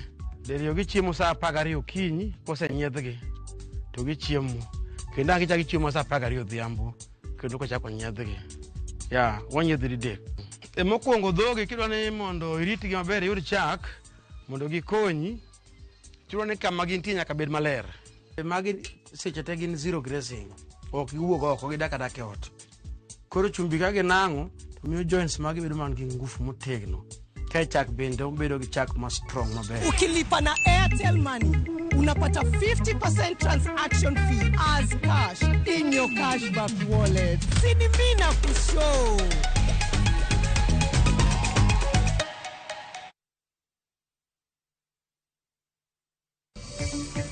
It set out that Kenya should be an industrialized nation, middle income, high quality of life in a safe environment. Jatend piny otelo ne jo Kenya e chakruok twak mar dongo piny Kenya tok lek ma higa 2030. We also want to establish whether these reforms are being implemented fairly, transparently, and in accordance with the law. Duol mar NTSA dwaro mondo kete tim paro mag chik marito chike mag apaya kaka yor gayo masiche. Sasa ndio hiyo jioni saa 11 waliachana, ikifika saa 4 ya usiku ati Mary ashakufa, ati Dennis ashamuua. Jachiw thieth moro ochwal e doho tok nego minode kaluwore kod gwandruok mag dak.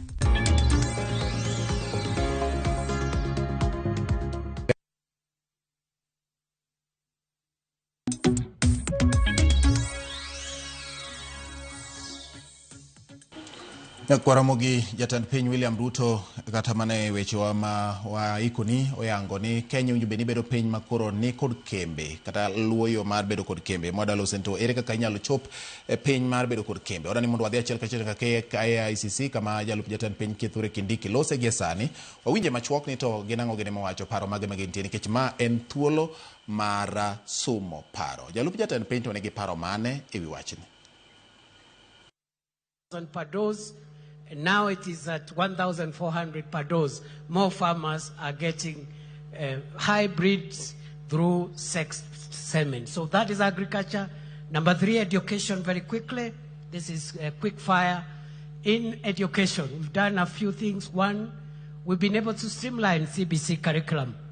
The uncertainties which were there around the curriculum have now been stabilized. We have transitioned from one level to another, which is seamless. Number 2, we have increased funding to education from 500 billion shillings 2022. This year, it's 784 billion shillings. And that is a big leap in this sector. Funding for universities has increased from 42 billion shillings in 2022 to 82 billion shillings last year. Scholarships to university students was increased from 17 billion shillings in 2022 to 41 billion shillings last year. We have employed 100,000 teachers. We have constructed 23,000 classrooms. We have improved on the funding model for our universities, and there is a bill before Parliament now to make sure that every young person, every student who qualifies to join university is funded fully and completely without any regard to the kind of background they come from. So those are some of the highlights we've done in the education sector, work in progress.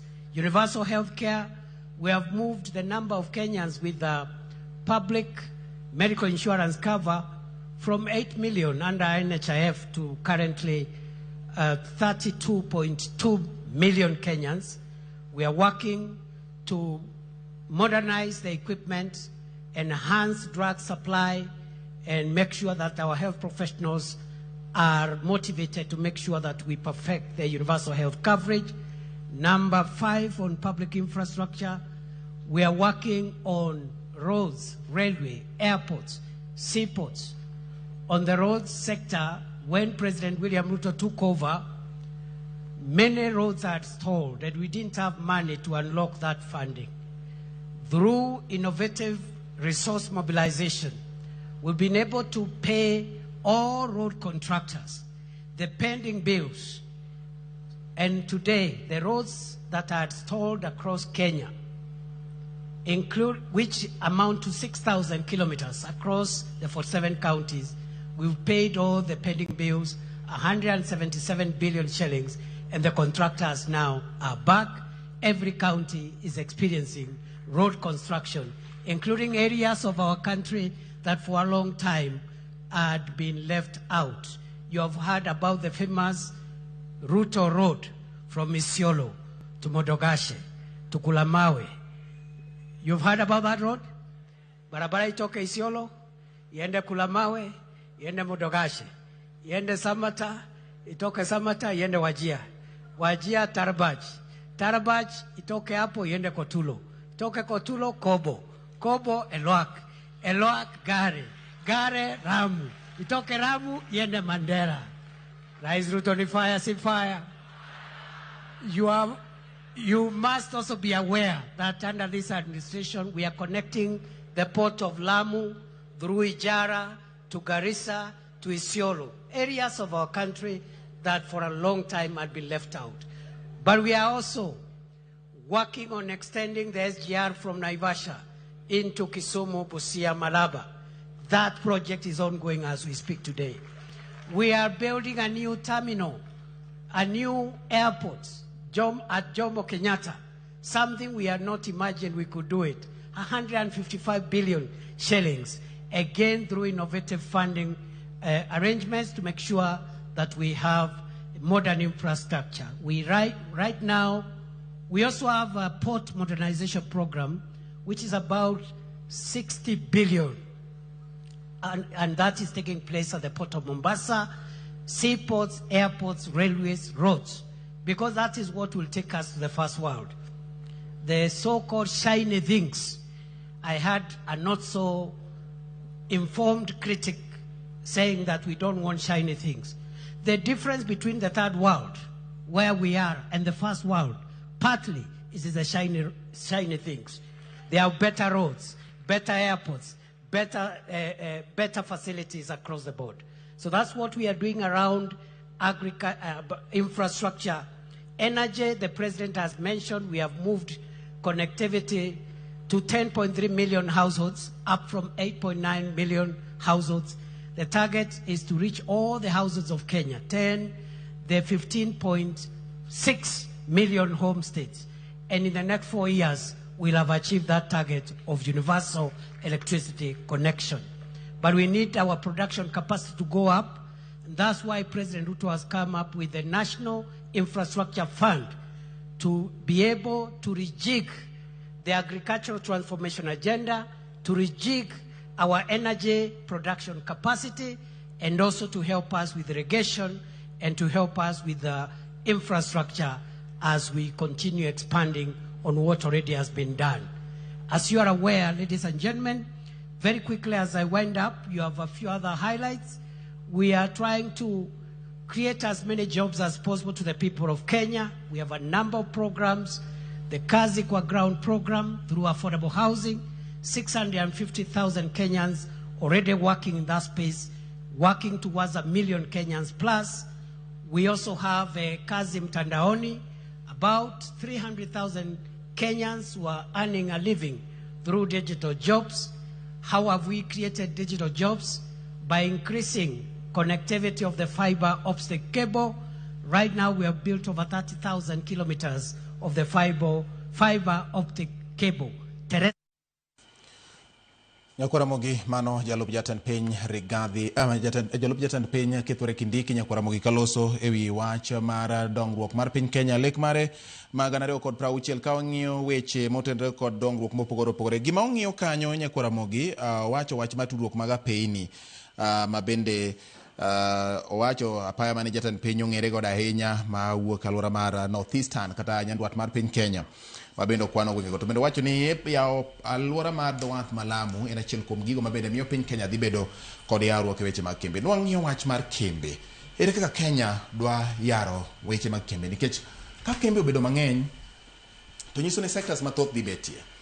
Sectors mag tije idhi yudi e yo makare. Kembe dhi nyuolo tije. Kembe dhi medo yaro tudruok e kind oganda.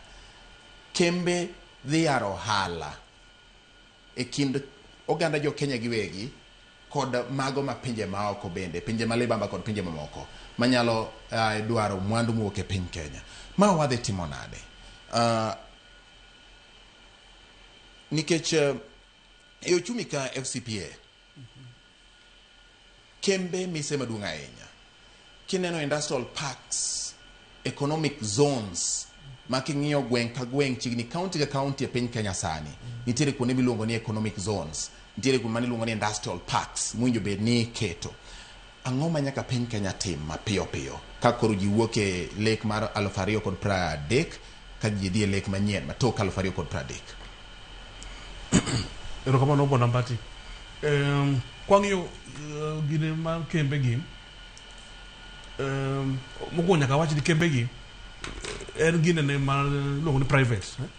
Ginyalo yudo dongruok e kembe gi through the private investments. Kech gin jo ohala. Ka jo ohala oketo mwandu gi. To bende lwasi no nitiere ka FCPA? Koro lwasi no pod ok osebedo maber ahinya. Okane ka ng'iyo issue area mar tax. Kwang'iyo taxation issue osebedo ka kech gin nitie gima luongo ni tax policy. Yes. Mano ket mondo obed ni iluongo ni predictable, onego bed ni ng'ato nyalo ng'eyo ni kawuono en ka e higni 2 mabiro pod obiro bet ni nyalo chopo kama. Yes. To osebedo gi shida ni iyudo ni higa ka higa ka finance bill owuok tida no tima major change every time gima wabuogo ji koro mano ok osebedo ber ahinya gi jo ohala. Koro jo investors osebedo ka hold back. Ng'ato ket pesa ne kuma en sure ni gima kama dhi timre to onya yudo ohala. To ka pod wantie gi gine ma igani gima kama otimre omed ber ni gitemo settle towards a stable fiscal environment ma wanya predict ni ka oket tax rates ka en VAT to ng'eni VAT ichajo kama eri wadhi bedo ka kata higni 5 mabiro my rate. Alright. Ka en pesa michulo yi, ka en pesa ma ginene. Like okete ka another issue, pesa michulo ng'ade osara, PYE. PYE ng'eni igni dek, haji ni igni dek mokadho gi, ose bedo ka medre sana. Koro yudo ka ng'eny jo ohala ywak ni mondo gi attract, mondo gi joma nya tiyo maber. Yeah.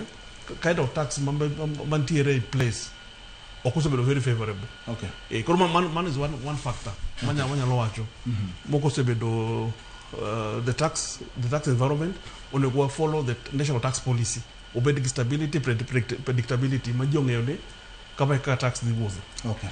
Mar ariyo, gima ariyo maduong' sana en wach stima ni, energy.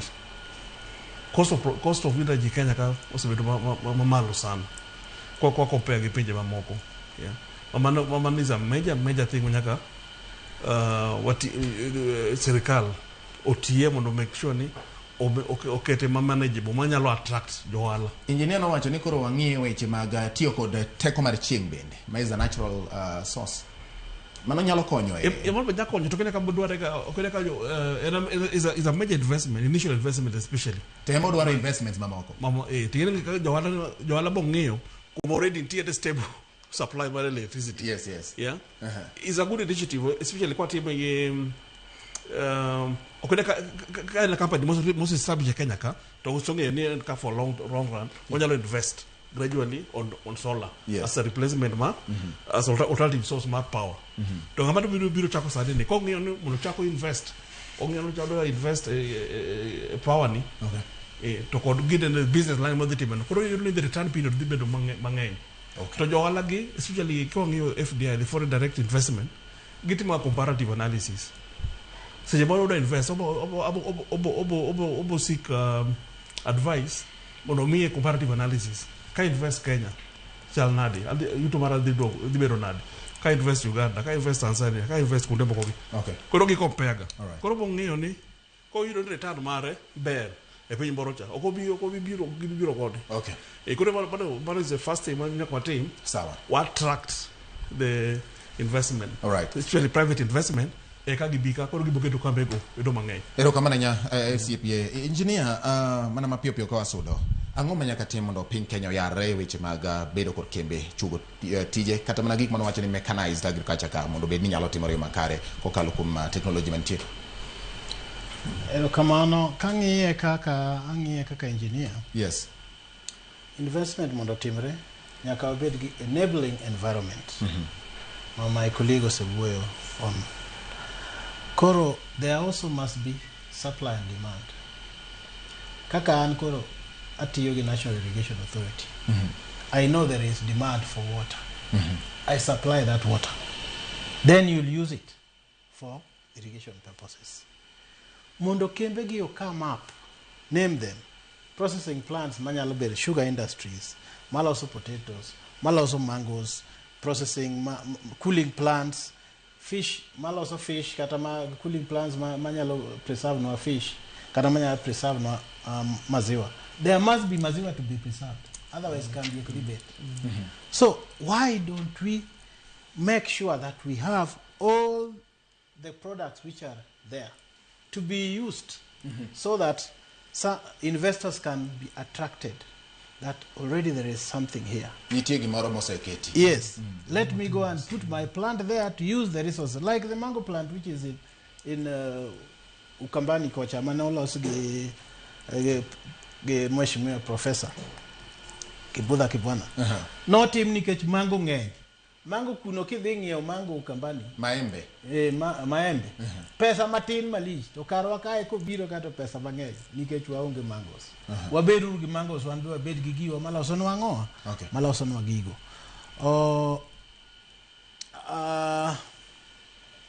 There's something here.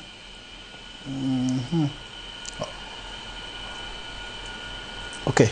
I think I'll remember it and then bring it up. Okay. Onge wacha engineer aparo ni nitiere wach moro ma engineer ne pod ng'iyo kanyo gwenyore matin. Ng'e engineer ne tiyo gi laptop to teko mare bende samoro nyalo bedo ni gine matin. Odhi yawe. John, ka watiyo mapiyo piyo, ang'o ma nyaka watim mondo wabedi ni wanyalo bedo gi kembe madwarore mapiyo piyo nikech wach ka indi kod Bernard weche mag investment, especially the foreign investors manyalo biro. Engineer wacho ni resources, raw materials manitie nyaka bedie mondo konye sustain kata jiwo kembego. Raw materials ema dwarna wuoya be. Ka onge raw materials ok ibibedo gi kambi. And I'll give several examples ma kambi mosedhi nikech raw materials onge. Kawatieko. Kaka Kikomi. Kikomi nothon nikech ang'o? Pamba ne olal. Pamba was the raw material. Koro wadwa Kikomi nyaka watim ang'o? Nyaka wadwa wapidh pamba, wamigi kothe mabeyo gipidh mondo pamba wuogie so that we revive that textile industry. Kibiro Alliance nitie kambi miluongo na Alliance 1. Kawatieko, yes. BAT gi Alliance 1 mane loso ndawa. Chon kanitiyo BAT.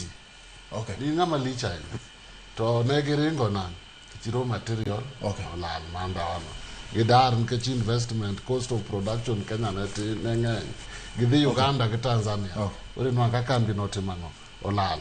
The fish industry bende ino ka joma ne loso nets ka Kisumo ka mane miji ajira be no dhibo loro kambi go. Nikech rech manigolo kanyo golo kadhi kure. Kadhi kata thika ngokoro kambe mane Kisumu ka timano olal. Koro raw materials is there. The main thing manyaka wagone ogore mo. All right.